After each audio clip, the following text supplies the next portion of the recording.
Yeah, hello friends, hello everyone, hello to my old and new subscribers. Today's video is going to be on this beautiful turban design. I'm doing my best to make sure that the videos are short, but as much as possible, I want to make sure that every information is inside. So I tried my best, but it's not short enough.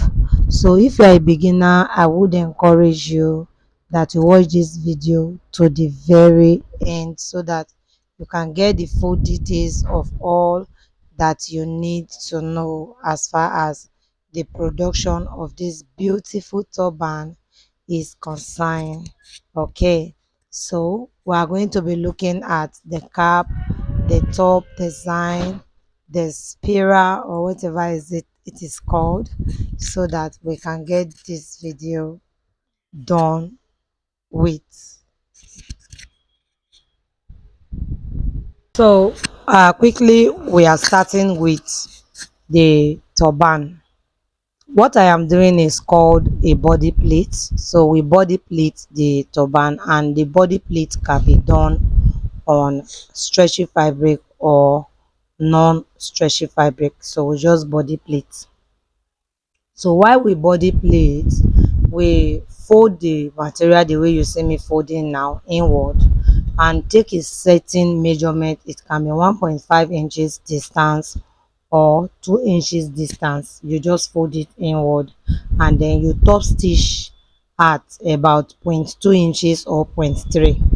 Between 0.2 and 0.3 inches, you just, or 0.2 0.5 inches, you just top stitch continuously, making sure that you use the same measurement from beginning to the end. Some persons go ahead to rule this part, that is, they use the tailor chalk to take the measurement of the distance, rule it all through before they start to sew. But if you can, that's what I normally do. I do not rule, but I'm able to like gauge my distance, and I'm almost accurate, and it's perfect for me that way. So I don't need to rule. But if you know that you cannot do without rolling it, then please go ahead and use the tailor chalk to rule before you start sewing. So this that I am doing is what I'm going to continue in until I will finish sewing this body plate. And the measurement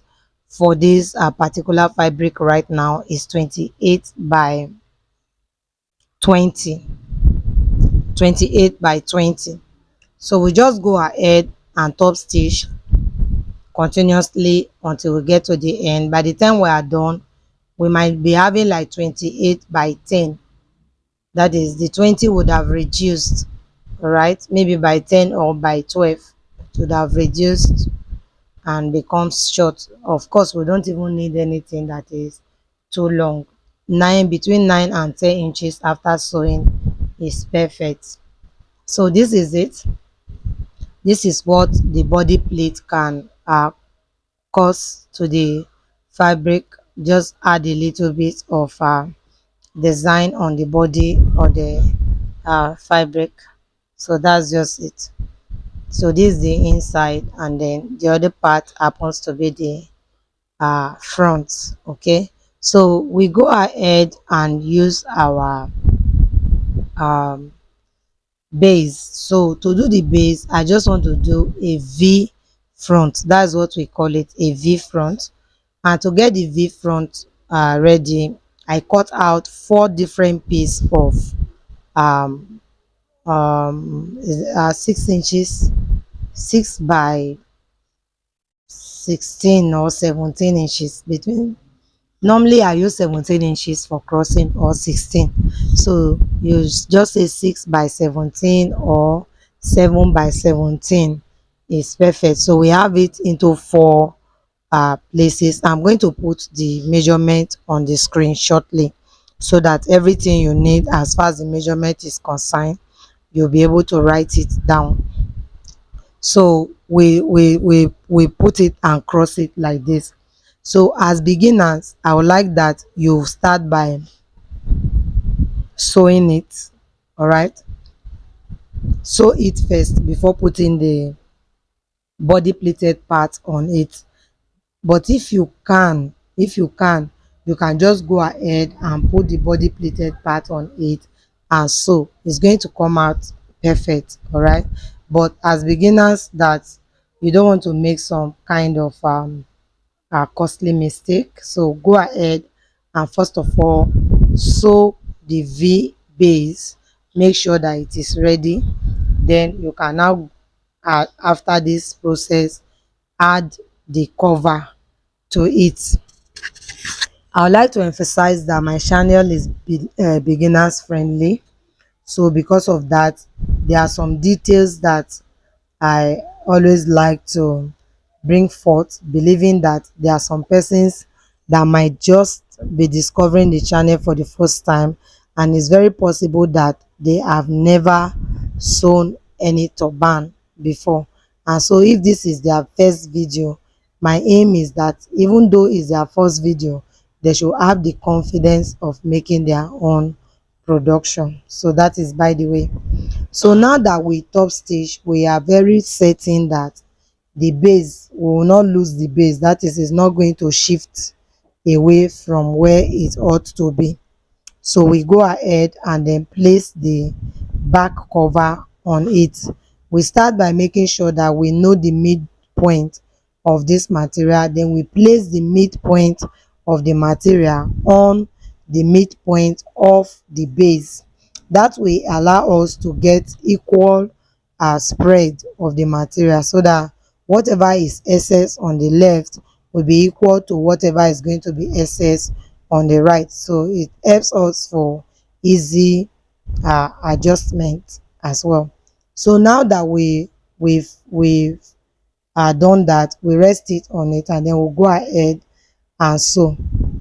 So as I am sewing, I used the right side of the material, which is the top of the turban. I used the right side to face down. All right, so the part you are seeing is the wrong side, and then we top stitch on it. When we are done, by the time we flip it over, we are going to be flipping out the right side, just like you can see now. So this is the right side.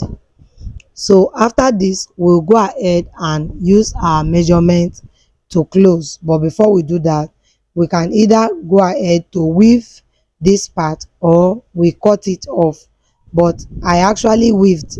All right, so here are the measurement for everything you would need to make this turban, so you can write it down. Okay, so we go ahead and close the cap. After closing the cap, it will be time for us to face the real business of the design. So one more time, you are welcome to Creative Ends International. If today is the first time you are discovering us and you love our video, do well to subscribe to the channel. It's the only way you can say thank you to me. All right, do well to subscribe, and please do not forget to uh click on that notification bell, so that whenever I upload new videos, you will be among those persons that would be notified that we have a new video. Okay, all right, and also don't forget to like the video as well. Thank you very much. So now we are done with the turban. It will be time for us to pull it together. If you look at it carefully, you will see that I did not start pulling this turban from the band. I started pulling it immediately after the band, or immediately after the base, and then we pull it close and we knot it. Now please, there is something I like to always lay emphasis on, and that is on the thickness of your thread. If your thread is not thick enough, then obviously your work will not be durable. So make your thread very thick. You can fold it into 4 before you pass it through the needle, or you can even fold into 6 before you pass it through the needle, especially where you have to pull in your material the way I just did. So now it's time for us to go into the design. Of course, The material I have right now in my hand is called sequence, and it has different types of this sequence. It comes in different shade, different designs, but this particular design is what I am using for this project. All right, so what I did was to first of all cut out my sequence and then close it or turn out the right side, and then my crinoline I fix my crinoline inside. So the size of the crinoline that I'm fixing inside is that 6 inches crinoline, and then I folded into two to help the thickness of the crinoline. So I did not put it uh single. I did not put it single.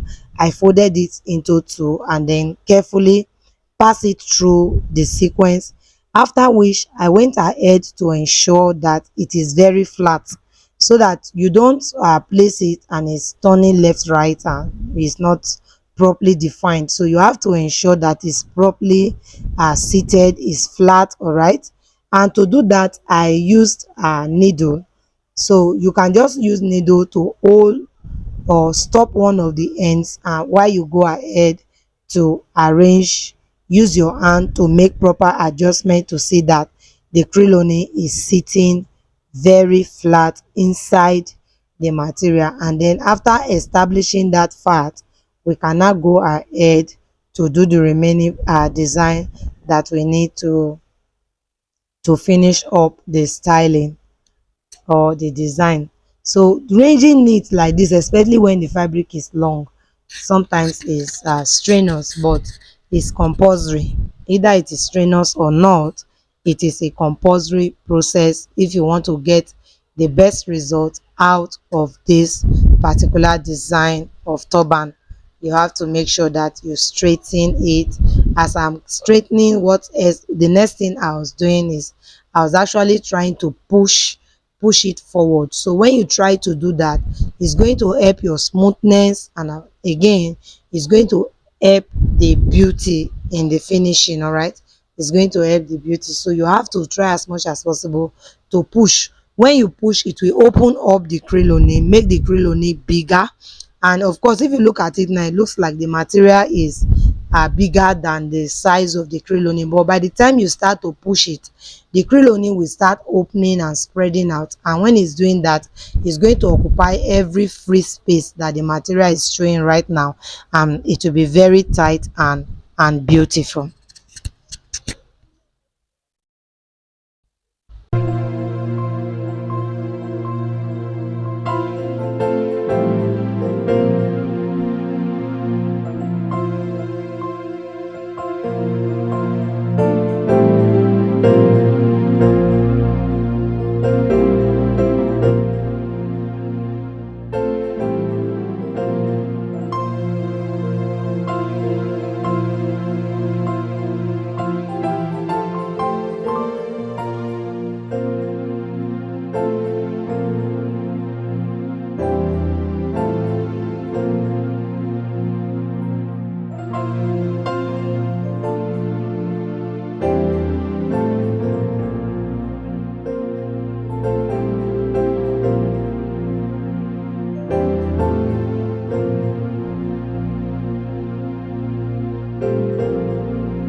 Okay, So after we finish straightening it up, we just use a distance of 1.5 inches to top stitch. Please, I did not add any extra thing to this edge. All I did was that I just used 1.5 inches distance, and then I started top stitching. Nothing was added to it. Now you can do this design with plain material like scuba, like satin. You can do it even with damask, so you can do it with any other material. It's not compulsory it has to be sequence. Is And also you can even do it with something like ankara, so it's not compulsory it has to be a sequence. Is that okay? So the top stitching is just to give it a kind of different look, and apart from that, it's going to help the material to sit properly while it's acting as a design. Then now you see that if you take close look at what I'm doing now, you find out that I'm coming, let me take it close. So I want you to take a closer look at this point. You will see that the crinoline is not coming out of the material, out of the fabric at all. It's not coming out. So I top stitched, and I gave some distance before I top stitch. The whole of the distance I gave before I top stitch, there is no crinoline inside. So here's what I'm going to do. I will trim the material off from the first one, while I will leave the second one material. Now you can do this like this, or you can just choose to use your interlock machine and interlock straight up. But if you don't want to interlock, then you can go through this process I am showing you now. So after cutting off the first part, you just use the second one to turn it and sew on top of it. So you use the second one to hem it. All right, so I cut it because that material was too much. I want it to be something that is not too big, so we just fold and hem the edge. So because even inward you will still see this thing, so there's no need allowing your crinoline to come out at all. If you are going to weave, you are going to weave with a mashing thread. Don't weave it with any thread that is not mashing. Make sure that the thread you are using is a thread that can match with the color of the material. So that's the only two options: either you weave, or you do it the way you see me doing it now. So the reason I did this was to ensure that that part is neat. So right now is neat. We flip it out, all right, like this. You see that is neat. All right, I told you this on a fold I think is 32, but you can use 70, so that on a fold it can be 35. If you want something shorter, you can do 50. On a fold it will be 25. It depends on what you want, but this one on a fold is 32. It's 32 on a fold. Okay, all right. So now that this part is done, we are going to use our needle and thread and do loose stitches on it. We pull it together with the loose stitches. Okay, so this aside, we are now going to prepare the, is this spiral they call it. We are going to prepare it. So we are going to be using crinoline, and then we'll use some material as bias on the edge, so that it will help us to keep the edge very neat. All right, so watch. This video is so loaded. You can prepare this spiral that I'm doing now differently in a video, but we combined it, so that's why you see that the video is quite long. All right, so be patient, especially if you are a beginner, to watch to the very end.